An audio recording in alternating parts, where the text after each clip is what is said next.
Okay, so Gothic. So Gothic is a story about a author. He's kind of struggling right now. He's going through what I'll call a midlife crisis. He's just not feeling life right now. He's wanting to kind of to switch genres to see if maybe this will kind of give him the pep in his step that he thinks he needs.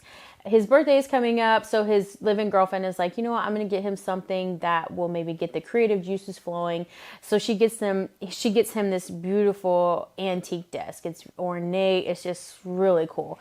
And so it does get his juices flowing. It gets him flowing in the wrong direction, I would say.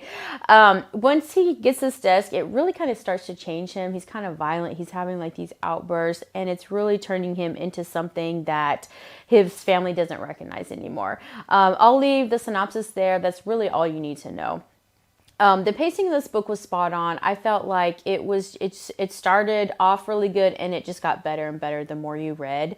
This was about 10 hours. I listened to it on my library app. I think that boils down to about 350 pages, something like that. But it doesn't matter because you're going to want to read this. It doesn't matter how long it was because it was so good. It was such an enjoyable ride. I really enjoyed the character development. I felt like Tyson, the main character, he really kind of reminded me of Jack from The Shining, which I didn't mind. I didn't mind some of those tropes that were integrated in this book because I felt like they were used differently. They were very unique, and the storyline itself took you to new places that you hadn't been before.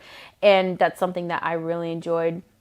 There were quite a few standout moments. There were some moments in this book that really creeped me out, and that really kind of gave me goosebumps, and that was probably the most enjoyable thing. There were a few twists in here. It's not super twisty turny, but there is enough to where you're really thinking, oh man, oh my gosh, that was crazy.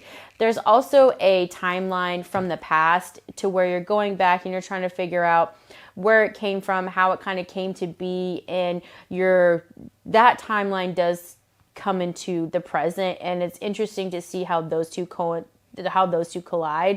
And it all just kind of came together to make this really dark and creepy and kind of possession story that I haven't really seen done before. So this is definitely something that I would recommend to everybody.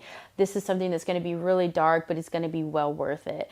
I gave this a 9 out of 10 because I thought it was excellent. I feel like Philip Fracassi is going to be an author that I'm really going to be on the lookout for now. And I feel like this book is really going to kind of give him that. I guess he's pretty well known, but I feel like this book is going to be like the book. You know how some of those authors, they have that one book that really kind of solidifies their place in the horror genre, and I feel like this could be probably his. But let me know in the comments if you've read this book, if you want to read this book, and hit that like and subscribe button, and we'll see you next time.